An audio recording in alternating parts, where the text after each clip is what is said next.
We have a fabulous guest speaker here today. Newlin is Reese's mom and also a nonfiction author. Do you want to tell us a little bit about yourself? Sure. Yep, like she said, I'm Heather, Reeves' mom. He's right here with me, helping me out. And this is a special day for me because this is the first time I've been on a Zoom. So yay, congratulations. Okay, yeah, that's good. I used to write, I don't anymore, but I was, I worked for basically a publishing company who would send out articles, books, let's see, booklets, pamphlets, essays that I would write, and they'd be used in 4th through 6th grade classrooms, most in Los Angeles Unified School District. And should I? Cool. Yeah. Yeah, do you want to tell us a little bit about, actually, do you want to tell us a little bit about how you would get assignments? So when you would write, like how did you pick your topic? Well, let's see. Yeah, that's, how would we pick our topic? That was, I think, the most difficult part, is choosing a topic and trying to figure out what you like. So usually we'd have sort of a, let's see, trying to think what they had asked for. The most memorable ones, because it was a really fun job, essentially, because I got to research and learn about so many things that I wouldn't have known about otherwise. But it's also difficult because you don't really know the topic that you're going to write about until you start researching it. So it's really hard to organize your writing and plan what you're going to say about a topic you don't know about. So I remember one specific time they had asked me to find some sort of family-friendly outdoor activity and write about it. And this was, I think, about 7 years ago. And do you guys know what geocaching is? Is that still a thing? Does anybody know? Yeah. I didn't know anything about it, but I stumbled upon it and then read about it and wrote a whole piece on that. And then you pitch it to the company and they choose the ones. And that was probably one of the best ones I had written because it got the kids excited and they knew a lot about it. And so it's a very fun experience. But I'm sure, as you guys know, it's often really hard to pick a topic and organize your information, especially in a way that makes sense. I had another time that they asked me to write about the Golden Gate Bridge. And I'm from San Francisco, and there were just so many different ways I could go with the Golden Gate Bridge, the different things I could talk about. There's so much information about it. And I was thinking, and I didn't know how to start it. I didn't know what I wanted to write about. And I was staring at a picture of the Golden Gate Bridge. And is everybody here familiar with the Golden Gate Bridge? Maybe you've seen it in a movie. Is that what you guys do? Just raise your thumb if that's a yes. So staring at a picture of the Golden Gate Bridge. I don't know if you guys can see this. Let's see. It's not the best picture. Wait, hold on. All right. And all of a sudden it dawned on me what my first question was when I was a little girl. I first saw the Golden Gate Bridge at 10. And my dad took me there. And I had a very obvious question about the color of the Golden Gate Bridge. Does anybody have an idea what color? Yeah. Oh, whoops. Red. Yes, it was red. And I wondered why it wasn't gold. They're calling it the Golden Gate Bridge. Why is this bridge a red-orange? So that's how I began that essay, or the article I wrote. I think I began it by saying, how do I get that off? Sorry. 1 second. So while we have a break in the guest speaker, so you all just had to pick a topic too, and now you have to think about how you want to start your paper. So she thought about, well, when is the first time I saw the Golden Gate Bridge, and what were my thoughts? So that's one way. That's one way to start a piece, and that's actually a really good suggestion. Oh, good.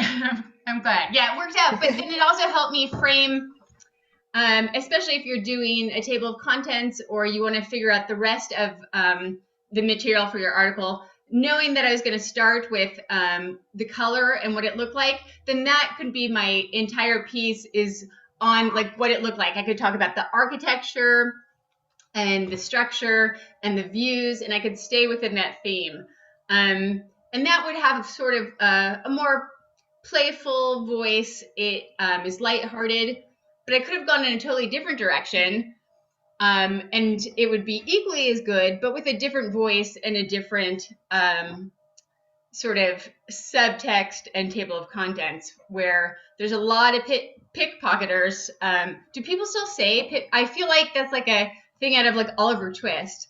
Pickpocketers at the Golden Gate Bridge. It's like this. And so I was kind of the other direction I thought I could go is writing about the dangers of the Golden Gate Bridge. And that would have been a much more serious piece. And my tone, the language choice that I would have used would have been much different. What is this? Sorry.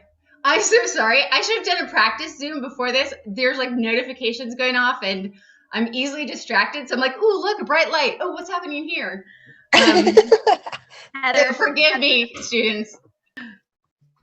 I'll know better for another time. So yes, it's just, and that would help me frame my piece too if I had gone in that direction, because I wouldn't use the same type of language. I might not make, not necessarily jokes, but it would have been more of a warning piece, like, you know, the dangers of, and talk about how dense the fog is on the bridge and sort of stay within that theme and then build my table of contents from there because I'd stick with the same kind of warning message.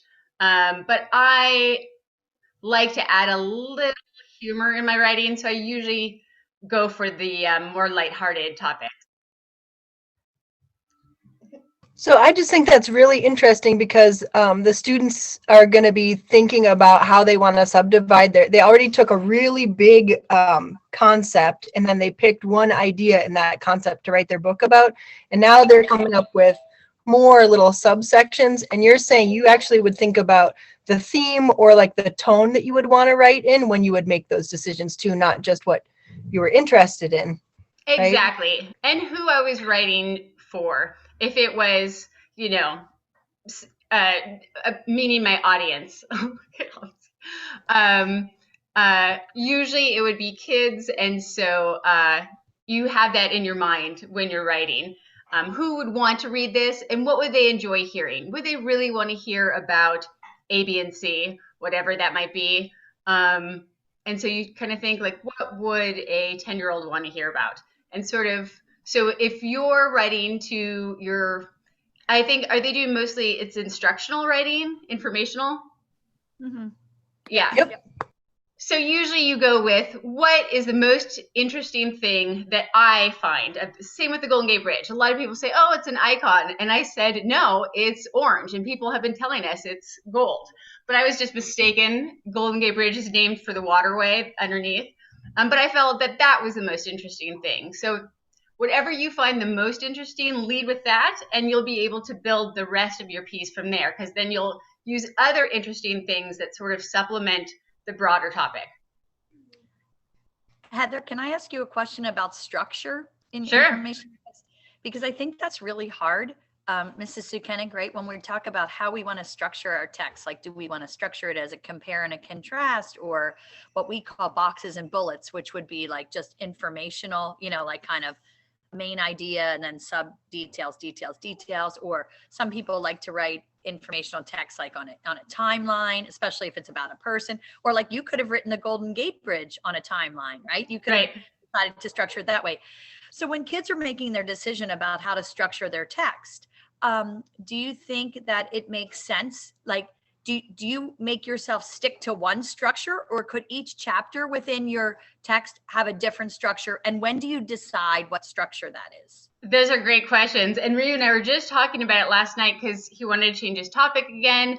And the reason you do that is because as soon as you start getting into the research, you realize there's nothing here for me to write about, or this isn't the direction I wanted to go. It's usually the more you read, the more you're going to change your writing, because some new fact that you hadn't known about will pop up in your research and you'll say, this is important. I want to include this.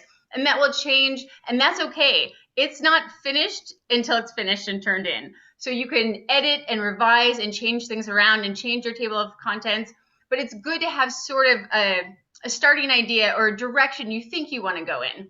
And yes, you could change the structure throughout. It depends on how long the piece is and if it makes sense for that piece. So if I had gone with the dangers of the Golden Gate Bridge, I could start with a timeline about, different things that had happened, but then I could jump around, compare and contrast the two places in the world that the most pickpocketed place, try to say that 10 times fast, is the Eiffel Tower. And so I could compare and contrast the two and why they happened there. And Miss Sukenik knew it right away when I was telling her the story. She's like, that's because people are focused on the view. They're not looking. I'm like, yes, that's exactly what happens. So I know I'm rambling a little bit there, but I would probably do both. Start with maybe a timeline of different events that happened and then do a compare and contrast. But again, until you find, I think your writing will change a lot the more research you do. And that's good. That means it's getting better. You've found more interesting things that you want to include. I have a question. I have a friend who is an editor. She doesn't edit really interesting information stuff, like stuff for UPMC advertisements, but she said she never deletes anything.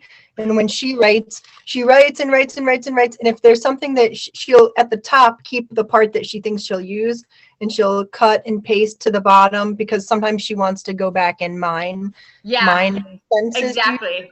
I think almost everybody does that because it's a really good piece of writing, maybe, but maybe it just doesn't fit right there. And you think maybe I'll use it as, something else later.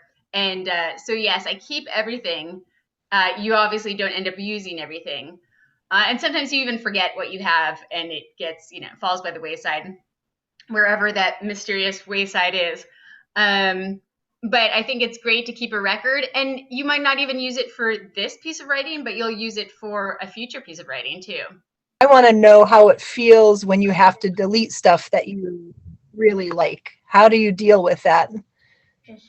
Write something and then you're like, oh, doesn't fit. Do you just keep it in there? I'm sorry, Reeve was talking to me at the same time. No, you have to get rid of it. If it doesn't fit and you love it, it's sad. It's sad because that's something that you created. Those were, in time that you spent researching it, words that you really like. But if it's not good for the overall piece, it's just going to, even though you like it, it's not going to do you any good. So you have to say goodbye to it. Thank you. I keep wanting to say the Stephen King quote about it, but I think that's maybe next year. I think you guys are still too young to hear it. Sophia, you have a question. Go ahead.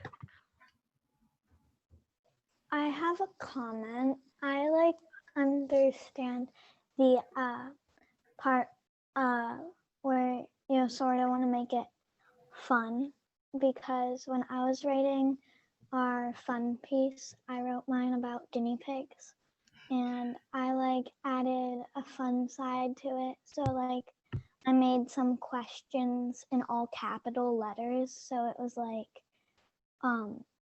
I bet you're wondering, and the question in all capital letters to make it funner. That's great. I bet that's really interesting for the reader. And you know what else you can do? You can actually add dialogue into informational pieces. You could just ask a question to someone, ask your parents, and say what do you think about guinea pigs? And then you can somehow include it. And you can say, even parents love guinea pigs because, my mom so-and-so said, I love guinea pigs. And that adds a personal element to your writing, and it gives it more of a playful nod. So that's great. My mom hates my guinea pigs because it makes my room look like a barn. But yeah. Well, actually, you should probably include that because that's really funny. That would have made me laugh. Yeah. Thank you, Sophia. Annabella, you have a question?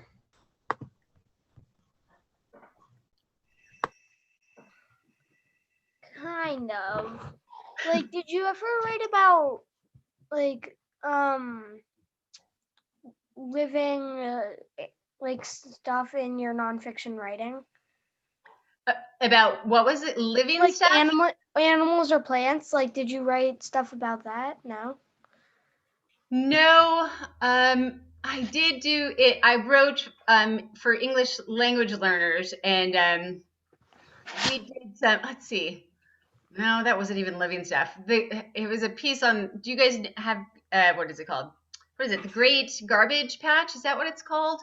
The We garbage. do, yeah. We have multiple of it? copies. Okay, so I did a piece there, and I talked about the fish and like harms, and so the fish are alive. So that was on something living. Does that count? Yeah. Ooh. Oh, you wrote in that book, the Great Garbage Patch. Do you have a feature in there? Oh, not in the book. No, it just oh no, because basically, it's very hard for teachers. It's hard to get copyright.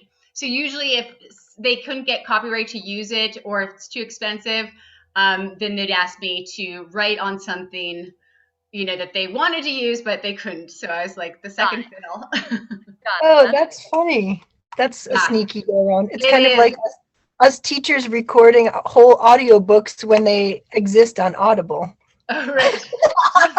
Just joking. Right. Okay, Amina, do you have a question? I was thinking, like, for the writings that you can't use but you really like, you can put it in a scrapbook to save it.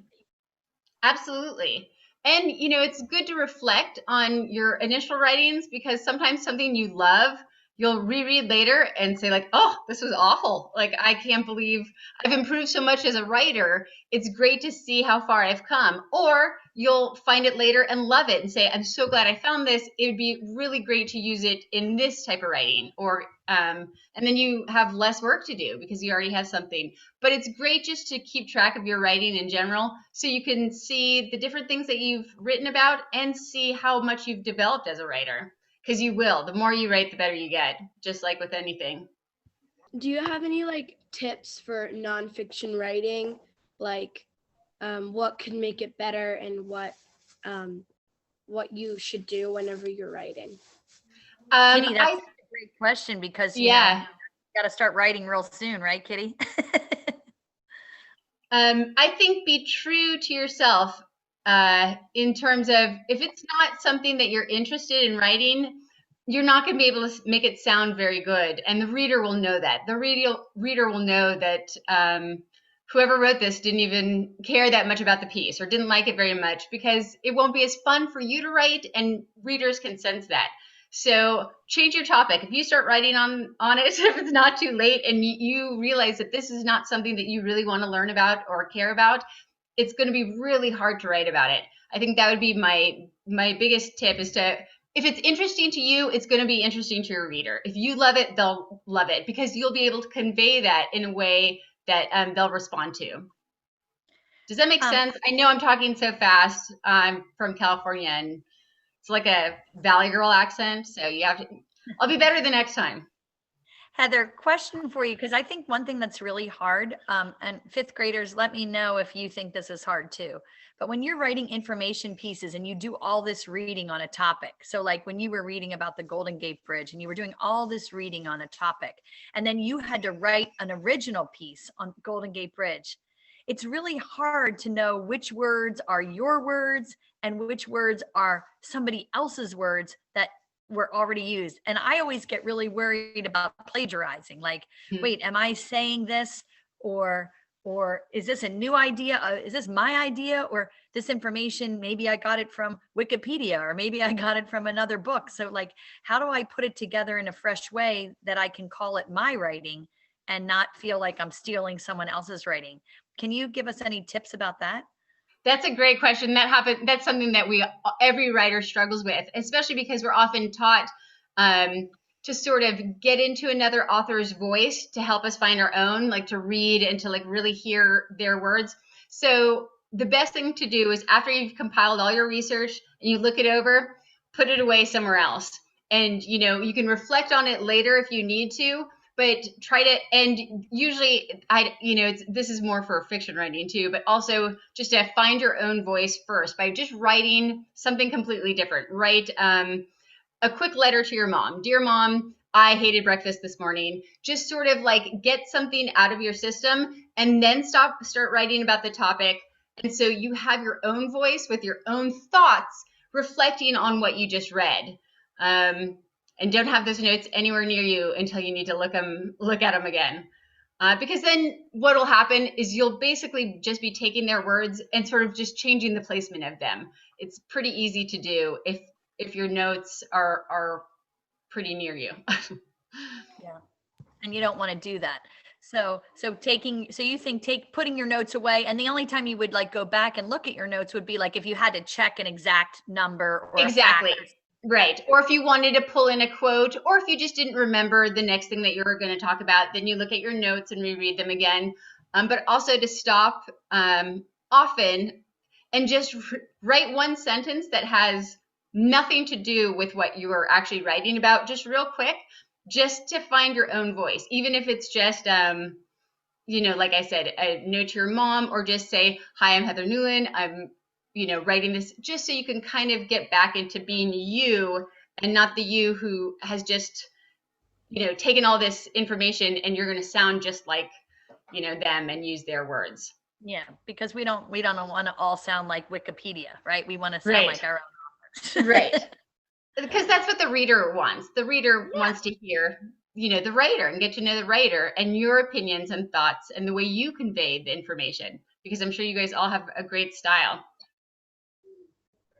And I think that's interesting because there's a lesson that the students will hear later in the week that talks about like teach to yourself first, like just say, like pretend like you're explaining it to someone. And I wonder if that's a different exercise in finding your voice, like to say it out loud and practice like you're teaching your friend, or think of a specific audience person, or if you have like a stuffed animal, teach it to your stuffed animal so you right, can exactly. your voice. But we write a lot differently than we speak. And so you go ahead and you say it out loud, write it down that way, but then you clean it up for more instructional speech. So there is an editing process, because if I wrote how I spoke, I would have never gotten a job ever. You'd have all the ums and likes in there. So that kind of stuff, but it's good to hear the jokes that you'd make. Even, you don't want to add too many jokes, but just the sense of humor you might have in your writing. So it's good to hear your own voice. Mm-hmm. This has been amazing. I always encroach upon Mr. Burke's math time, so I will try to be respectful and end right at 9:00. But should we do a silent cheer? Is that a better way to do it? Silent. Thank you so much. You could unmute and say thank you. Thank you so much for coming. That was amazing. Thank you guys so much for having me. Thank you. Thank you so much.